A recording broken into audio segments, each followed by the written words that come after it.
If you want to know how I did this, stick around and watch the rest of the video.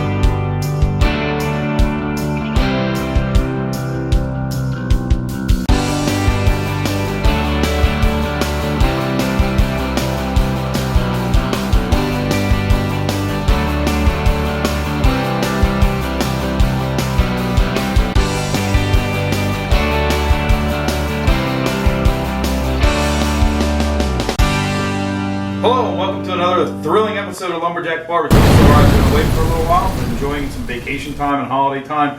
Hope you had a great Christmas, and I wish you a Happy New Year. And what we're starting out with today is we're going to do a little rotisserie with this pork butt. What it is a, so what they call it, they're calling it a small pack. This is from my grocery store up the street, and that's what we're going to do. We're going to use a little bit of this McCormick's garlic and herb. The reason why I like it is because if you look on the back, the spices are just spices. I don't see anything that has some kind of weird name that I can't pronounce. So that's what we're going to do. We're going to get this thing open and see if we have to do any kind of a removing of fat or anything like that. Let's take a look. And we might have to remove the diaper. And we'll place this down in here for right now. And this does not look that bad. I think I'm going to score it. Let me look around. Nothing crazy in there. I think I'm all right.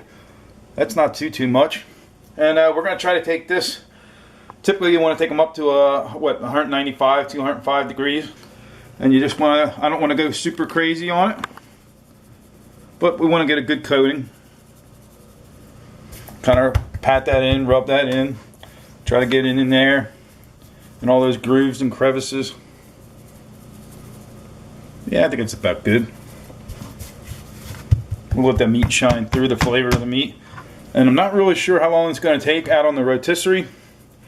I've seen other people do different videos and whatnot, and it seemed like 5 hours for a whole one. I usually do a little lower and slower, so it might take me 3 to 4 hours for this little piece of meat. Okay, so, another thing I want to mention, the original plan was to have sauerkraut with this. We may or may not run out. We're trying to stay out when it's busy. I'll have to check on my phone then and see how busy it's going to be to run out there and get that. Because I thought we had some in the refrigerator, but lovely Miss Lumberjack, she made chicken. Roasted chicken in the oven the one day and used the sauerkraut to stuff the chicken, and it ended up really good. You guys ought to try that out. Oops. That was very delicious and yummy. Alright, so what do? You go around once, you go around twice. Pull it tight. And then we'll tie another knot.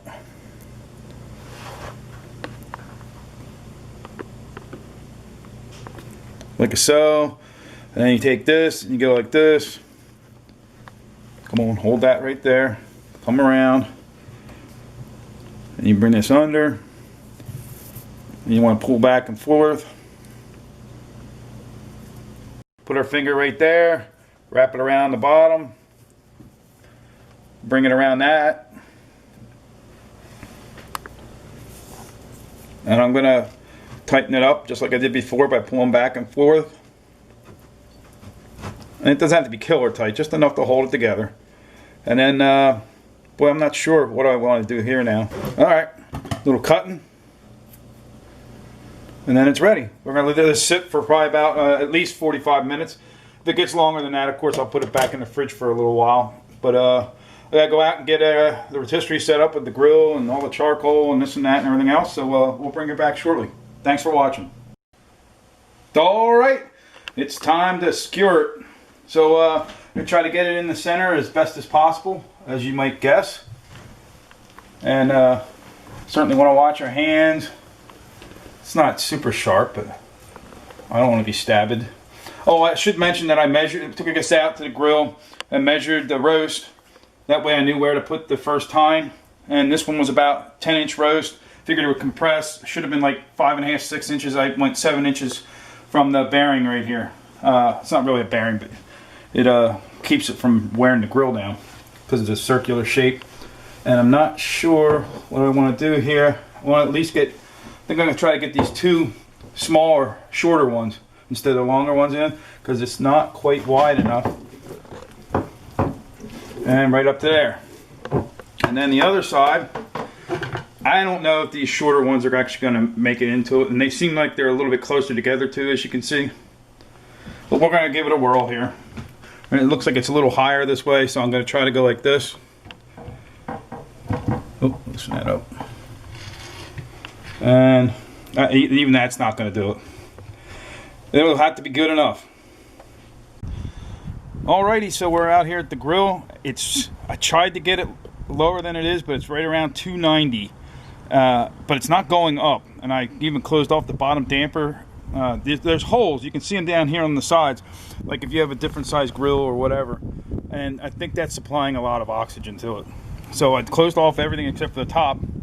Left that, I think I have it about quarter open. Oh no, I got it full. We'll see what we have to do there. We're going to take our rotisserie motor, slide that right on there, and then we're going to take our rotisserie. And what I want to do is first of all check if I did a good job of putting this in the center. And that's pretty darn good as far as I'm concerned. The next thing, whoops, what's going on here? Uh-oh, my grill's falling apart. No, there we go. Come on, get in there. What the heck is going on here? There we go. And then I want to check. I can't do it that way. I gotta get myself a screwdriver. Well, let me see here. Maybe I can rig something up. Because I want to check. There's the heavy side down there. So we got to put our counterweight opposite of the heavy side.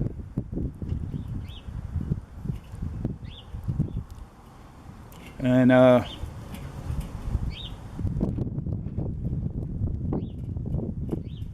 think we're kind of good there. It's as good as it's going to get. Slide that baby into there. This right there. And that's how it works. There we go. Looks like it's rolling around pretty good. And put the lid on, let it get heated up again. And it's a 12:15 right now. So we'll check back in an hour. All right, I almost forgot. Sorry to jerk you around here. Got some applewood here, as promised. I'm gonna throw that in there. I'm gonna try to stand it up here, and maybe it'll slowly smoke down. I don't know. We're gonna try something different instead of just laying it right on top of it horizontally. We'll go vertical.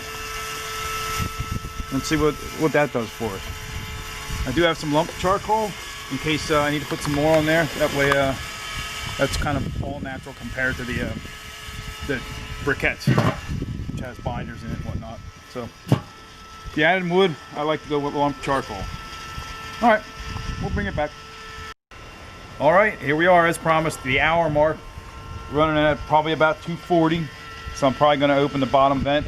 Half an hour in, I put a little bit of charcoal, lump charcoal in there, just to help try to sustain it. So I'm starting to level it off here. So let's take a look at what's going on inside. And we're getting some bubbles down in the water. Some of the charcoal's heating up. What I want to do is I'm going to take this baster. Oh, there it is.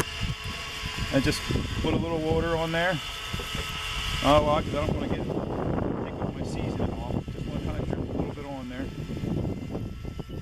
Make sure it has some moisture. There's plenty of moisture in the air from the pan here. You can see the steam coming up all around. And I think I might add another lump or two of charcoal, and that'll be pretty much it. Open the vent a little bit more. I have it barely cracked. And let's see. And my trick with the smoke wood is kind of working. I'm going to throw another one in here.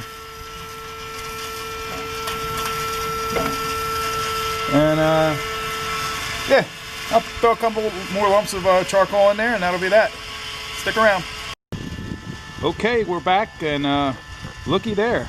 We're at almost 200 degrees, so we're definitely adding some more charcoal here. This has been 1 more hour, so it's 2 hours total. So let's take a look inside, see what's going on. Making some progress on the pork loin. I think what we'll do is do a little bit of basting, just to keep some moisture in there. And And we'll address our charcoal issue. Seems to be staying on the prong well. I think what we're going to try to do is throw some paper down in there and see if we can get that lit up and then lay the charcoal on top of it. I might adjust the vents just a little bit. You know what other issue I see down here? Before I do that, is I see a lot of ash. So I'm going to move some of that. Maybe flip some of this up to the hotter side. And now see if we can get our paper started.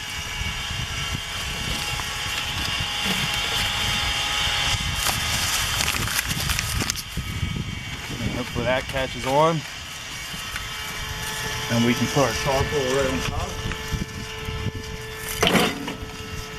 And there we go. Now we'll arrange it a little bit better.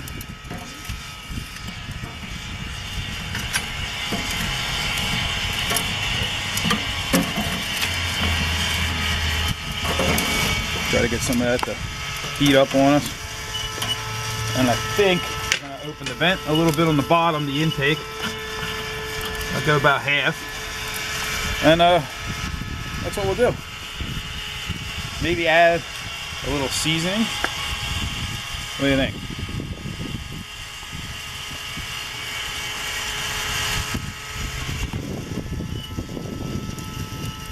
Oh yeah.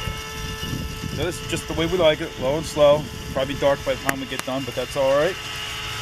I'm thinking it will be worth it. Let's try laying that piece right up in there. Hopefully I can do it. Just a few more pieces of smoking wood. We'll try standing them up again in the vertical position. See what goes on there. And that will be that. So we'll bring you back in another hour. Thanks a lot. All right, we are now at 3 hours. You can see the temperature there. I guess about 280 or something like that. 275.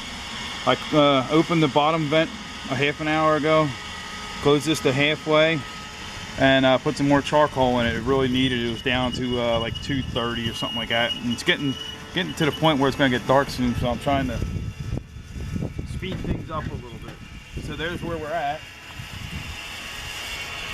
We'll do some more basting. It's starting to take on some color. I probably won't come back out here. Maybe one more time in an hour, and then that'll be it. I'm going to lose light. So I'll either bring it inside, put it in the oven, or I will just keep on coming out without bringing you guys out. You'll definitely come back to the end, of course.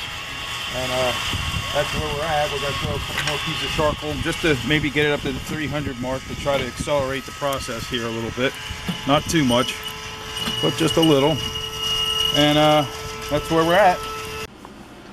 All right, so 4 hours outside on the Weber and just about 2 hours inside in the oven because it got dark and I got tired of being cold. So I'm going to cut myself up a little bit off of this, just for a little taste test, and then the family is going to dig in. Nice smoke ring. I'll tell you what, that's probably a little too much maybe. We'll see what I think of the taste. Let me try it out. Oh man. Oh, that is good. There ain't no lying there. I'm telling you what, that is really tender. I will tell you the truth though, this end is a little tougher. The meat does shine through. The meat flavor of this really shines through. Excellent. So if you're interested in watching more videos like this, as well as griddle videos and smoker videos, and just interested in seeing a real regular guy out there, has a little over 300 subscribers and just likes to have some fun and enjoy spending time with the family and doing these videos, stick around for Lumberjack Barbecue. We'll see you next time. Happy New Year.